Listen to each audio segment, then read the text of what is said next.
उसकी उम्र जो थी उसकी उस टाइम 35 साल थी उसकी उम्र। और आपकी उम्र कितनी थी? मेरी उस टाइम 17 साल थी। नाम क्या है उसका? उसका नाम आरिफ खान है। 19 में जैसे ही मैं बालिग हुई वैसे ही मुझे साकेत कोर्ट ले जाके उसके बाद मेरे को पेपर पे साइन करवाता है। साइन करवाने के बाद बाद में वो मुझे आके बताता है कि हमारा निकाहनामा हो गया, अब तू मेरी वाइफ ज़ोया खान है, ज़ोया बेगम है, और अब तो तेरा धर्म ये है कि जो मेरे भाई हैं उनको खुश करना। वहाँ पे मुझे वीर नाम का एक बंदा मिला जिसने मुझे अपना वीर नाम बताया, जबकि उसका नाम आरिफ था। वीडियो बनाने के बाद मुझे दिखा के ये बोलता है कि अगर मैं जब बुलाऊंगा तुझे आना पड़ेगा। इतने लंबे समय तक आप परिवार से दूर रहे, तो क्या परिवार ने कभी आपसे संपर्क करने की कोशिश नहीं की या पुलिस कोई कंप्लेंट नहीं हुई? किस तरह से हुआ ये? चैम्बर में घुसी तो ये बच्ची बहुत ज़ोर ज़ोर से रो रही थी और बहुत ज़्यादा घबराई हुई थी, डरी हुई थी। तो मैंने इसको चुप किया, इसकी काउंसलिंग की, घंटे 2 घंटे इसको समझाया, बच्चे कुछ नहीं है, आपकी जान बच जाएगी। और कह रही थी कि मुझे ये गोली मार देंगे। वो बेटा, कब से ये सिलसिला शुरू हुआ? किस तरह से उन लोगों ने संपर्क किया? क्या उनका नाम है? सारी बातें बताइए। जी सर, 2017 में मैं बल्लमगढ़ गर्ल्स स्कूल में पढ़ती थी। वहाँ पे मुझे वीर नाम का एक बंदा मिला जिसने मुझे अपना वीर नाम बताया, जबकि उसका नाम आरिफ था। जी, वहाँ से आने के बाद वो मेरा आगे पीछे करता था, मुझसे बात करने चाहता था। एक दिन मैंने उससे बात की और ऐसी काफ़ी दिन तक ऐसी बातें चलती रही, 1-2 दिन तक। फिर उसके बाद उसने मेरे को घूमने के बहाने से, छोड़ने के बहाने से कि चलो तेरे को वहाँ तक छोड़ के आता हूँ, उसके बहाने से मेरे को फरीदाबाद जिंजर होटल में लेके आता है। जिंजर होटल में लाने के बाद मेरी जो कोल्ड ड्रिंक होती है उसमें नशीली दवा या पदार्थ मिला के वो मुझे करके उसके बाद मेरी वीडियो बनाता है। वीडियो बनाने के बाद मुझे दिखा के ये बोलता है कि अगर मैं जब बुलाऊंगा तुझे आना पड़ेगा, और अगर नहीं आएगी तो मैं ये वीडियो सोशल मीडिया पे डाल दूंगा। जहाँ कि वो मुझे माँ बाप की धमकी भी देता है, मेरे को मारने की भी धमकी देता है। उस समय आपकी उम्र कितनी थी? उसका नाम क्या है? उसकी उम्र कितनी थी? उसकी उम्र जो थी उसकी उस टाइम 35 साल थी उसकी उम्र। और आपकी उम्र कितनी थी? मेरी उस टाइम 17 साल थी। नाम क्या है उसका? उसका नाम आरिफ खान है। हाँ, फादर नेम बादाम खान, गली नंबर 7, मलिना रोड, आदर्श नगर, बल्लमगढ़। फिर उसके बाद क्या हुआ? फिर उसके बाद काफ़ी टाइम तक ऐसा चलता रहा सर। 1 साल तक उसने मुझे अलग अलग नई नई जगह पर रखना स्टार्ट कर दिया। फिर उसके बाद 2019 में जैसे ही मैं बालिग हुई वैसे ही मुझे साकेत कोर्ट ले जाके उसके बाद मेरे को पेपर पे साइन करवाता है। साइन करवाने के बाद बाद में वो मुझे आके बताता है कि हमारा निकाहनामा हो गया, अब तू मेरी वाइफ ज़ोया खान है, ज़ोया बेगम है, और अब तो तेरा धर्म ये है कि जो मेरे भाई हैं उनको खुश करना।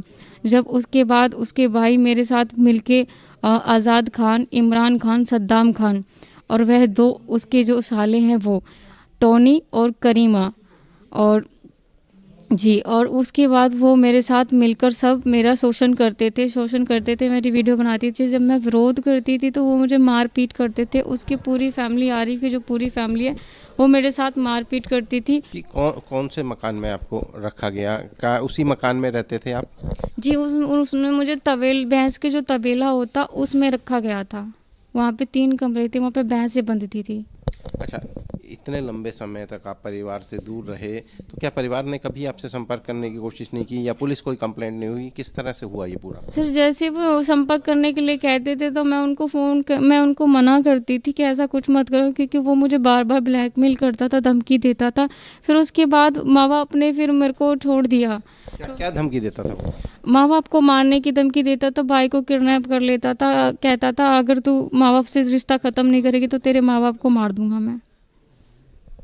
अच्छा, फिर इसके बाद की कहानी क्या है? फिर उसके बाद की सर ऐसे ही काफ़ी टाइम तक सिलसिला चलता रहा। कभी उसके साले आके मेरे साथ मिलके सबके सब मेरा यौन शोषण करते थे। फिर उसके बाद मैं वहाँ से जैसे ही मुझे मौका मिलता मैं वहाँ से भाग निकलती हूँ। भाग निकलने के बाद मैं बीपीटीपी पे पहुँचती हूँ। वहाँ पहुँचने के बाद वो मेरे को ढूंढने आते हैं और मुझे ढूंढ के वहाँ से फिर से वापस लेके जाते हैं। किस समय की बात है? कितने साल पहले की बात? ये 2018 की बात है सर। जी, उसके बाद फिर जैसे उसके बाद 31 तारीख 12वें महीने में वो मेरे को 2019 में मेरे को वो मनाली लेके जाते हैं मारने के उससे।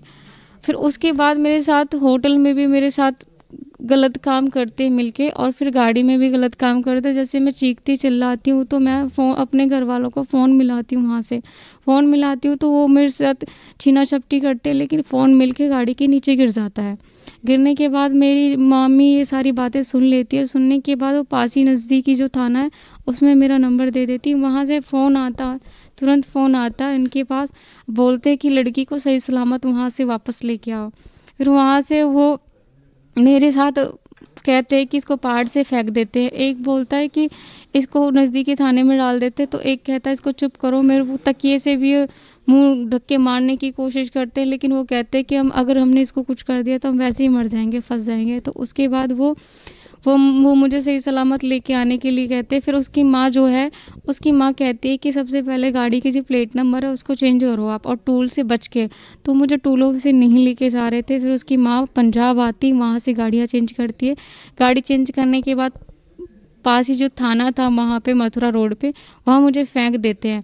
फेंकने के बाद वहाँ पे मौके पे पुलिस उनको देखती है फेंकते हुए, तो वहाँ पे जैसे वो भागती है उनको पकड़ने के लिए, वैसे ही रिजवान खान और आरिफ खान वहाँ से भाग जाता है। मौके पे उसकी माँ को पकड़ लिया जाता है।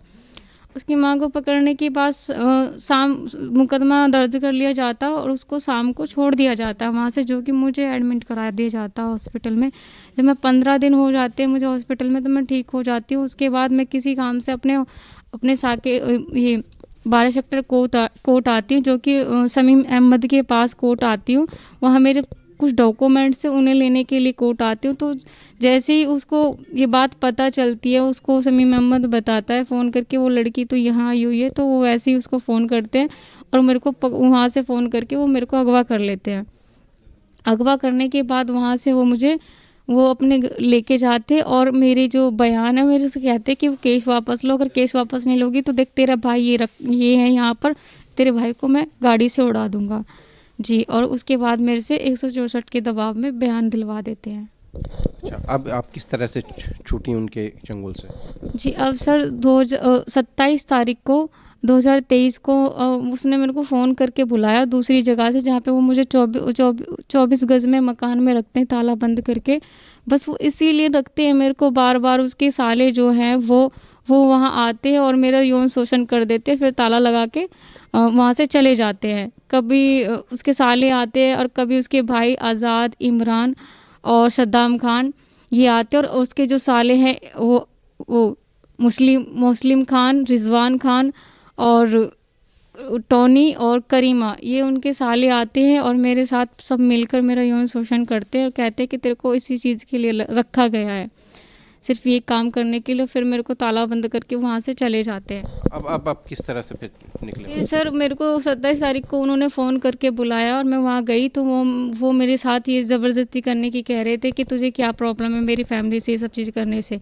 किसने बोला ये बात? ये बातें आरिफ ने मुझसे ये बातें बोली कि मेरे भाई के साथ ये सब चीज़ें करने से तुझे प्रॉब्लम क्या अगर वो ये सब चीज़ें कर रहे हैं। फिर उसके बाद जी मेरे को बच्चा वहाँ से, फिर उसके बाद मेरे को मारपीट करते हैं, जबकि मैं 112 पे कॉल करती हूँ।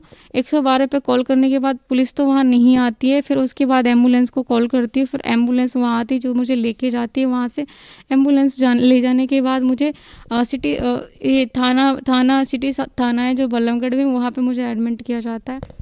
अच्छा, आपने एक जगह बताया कि आपने जो एफआईआर लिखवाई है उसमें एक तो 14 लोगों के नाम हैं, तो ये सब क्या सभी लोग इसमें शामिल हैं पूरे? जी, इसमें सभी लोग शामिल हैं। अच्छा, दूसरी चीज़ आपने एक और बात लिखवाई है कि आपका गर्भ गिराया गया, ये इसमें कितनी सच्चाई है? जी, कितनी बार हुआ है? जी, उन्हीं के जो मेरे साथ करके जाते थे उनके साले वगैरह, ये उनके भाइयों का बच्चा था। फिर उसके बाद वो जैसे बच्चा मेरे पेट में होता है, तो एक मेरा 3.5 महीने का बच्चा था, वो उसकी जो आरिफ है उसकी बहन जो है अंजुम खान, वो एक नर्स है, जो कि उसने ही मेरा उसी तबीले में जहाँ भैंसों का तबीला जहाँ मुझे बंद करके रखते थे वहाँ पे ही मेरा उसने अबॉर्शन किया है। फिर एक और जी, कितनी बार अबॉर्शन किया है आपका? उसने मेरा 3 बार अबॉर्शन किया। जब तीसरी बार में सक्सेसफुल नहीं हो पाया, जब मेरा केस बिगड़ गया है, तो वहाँ से फिर मुझे बल्लभगढ़ एक हॉस्पिटल है, वहाँ पे फिर मेरा उन्होंने दोबारा ऑपरेशन करवाया। लास्ट अबॉर्शन आपका कब हुआ? लास्ट अबॉर्शन जो हुआ है मेरा 23 तारीख को हुआ है। 2023 में हुआ है, 16 तारीख को। 16 महीना कौन सा? महीना महीना सर मेरे को याद नहीं है, उन डॉक्यूमेंटों में लिखा हुआ है, लेकिन मेरे पास सारे कागज़ हैं उसके अबॉर्शन के।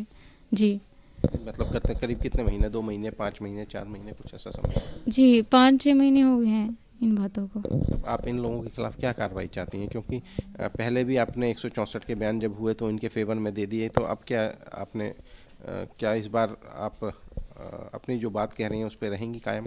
जी बिल्कुल। जी मैं ये चाहती हूँ, मैंने अपनी अपनी जो कंप्लेंट है, मैंने अपनी कंप्लेंट कराई बल्लभगढ़ महिला थाने में। वहाँ से मुझे भेज दिया गया सेक्टर 16 आई, लेकिन उन्होंने मुकदमा भी 1-2 दिन बाद दर्ज किया, लेकिन अब वो कोई कानूनी कार्रवाई नहीं कर रहे हैं और मेरे को डेली मेडिकल के बहाने से बुला लेते हैं और रात को 2-2 3-3 बजे मेरे को भेज देते हैं वापस। तो मतलब आपको पुलिस से सहयोग नहीं मिल रहा है? जी बिल्कुल, मुझे नहीं मिल रहा है। क्या कार्रवाई चाहती हैं इन सभी आरोपियों के खिलाफ? सर मैं कार्रवाई ये चाहती हूँ कि जो भी मुजरिम है उनके खिलाफ सख्त से सख्त कार्रवाई हो और मुझे इंसाफ मिले। ठीक है, इस समय हमारे साथ बात करने के लिए मौजूद हैं इनके वकील साहब भी हैं। बात करते हैं उनसे कि किस तरह से ये उनको मिले और किस तरह से इन्होंने पूरी कार्रवाई को अंजाम दिला। जी वकील साहब, किस तरह से, क्या कंडीशन थी जब ये बच्ची आपके संपर्क में आई, या किस तरह से आपने संपर्क किया, क्या हुआ जो? ये बच्ची मेरे सामने फ़ोटो स्टेट की दुकान है, वहाँ ये रोती हुई आई। इसने कहा भैया किसी वकील को बताओ, मेरे साथ ऐसे ऐसे अत्याचार हो रहे हैं, मुझे उनकी हेल्प चाहिए। तो उसके सामने मेरा चैम्बर है, चैम्बर में घुसी तो ये बच्ची बहुत ज़ोर ज़ोर से रो रही थी और बहुत ज़्यादा घबराई हुई थी, डरी हुई थी। तो मैंने इसको चुप किया, इसकी काउंसलिंग की 2 घंटे, इसको समझाया बच्चे कुछ नहीं है, आपकी जान बच जाएगी। और कह रही थी कि मुझे ये गोली मार देंगे। वो बदमाश किस्म का आदमी है, उसके खिलाफ 21-22 मुकदमे चल रहे हैं विभिन्न स्टेटों में, वो जेल जाता रहता है। और जो किस तरह के मुकदमे हैं? वो एटीएम चोरी करके ले जाता है, एटीएम को उखाड़ के ले जाता है। तो और वैसे भी अपराधी किस्म का है। अभी जो निकिता तोमर का मर्डर हुआ था वो भी उसके रिश्तेदारों ने किया था, और एक उसके बुआ के लड़के का अभी मर्डर हुआ चाकूबाजी में। वो इस तरह के पेशेवर आदमी है, उसकी माँ, सारा परिवार पेशेवर है, जो इसने बताया, और बड़ा फेमस है वहाँ पे।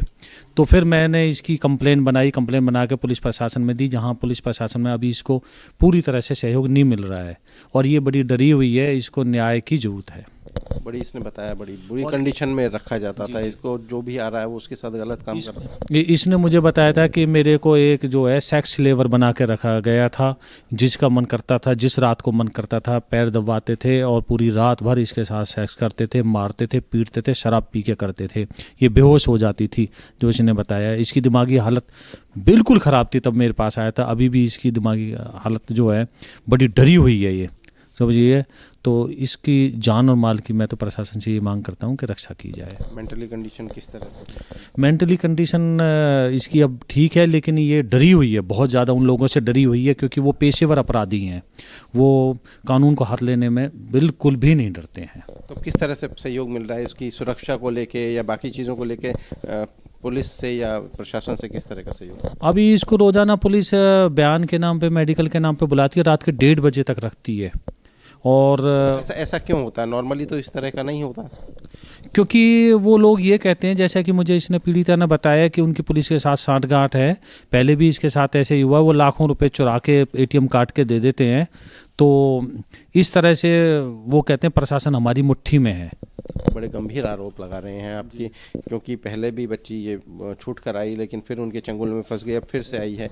तो क्या लगता है कि पुलिस मदद कर पाएगी पूरी, या पुलिस करेगी मदद? देखो, ये तो सबके सामने, आपके सामने भी है कि इसकी एफआईआर परसों हुई थी, और SC/ST एक्ट में आपको पता है गजेटेड अफसर जांच करता है और उसमें पहले गिरफ्तारी होती है। और माननीय सुप्रीम कोर्ट का भी ये आदेश है कि आप किसी भी महिला को सूरज छिपने के बाद नहीं बुला सकते। उसके बावजूद इसको रात के 1:30 बजे तक किस लिए बुला के थाने में बैठाया जाता है, किस लिए ACP ऑफिस में बैठा के रखा जाता है?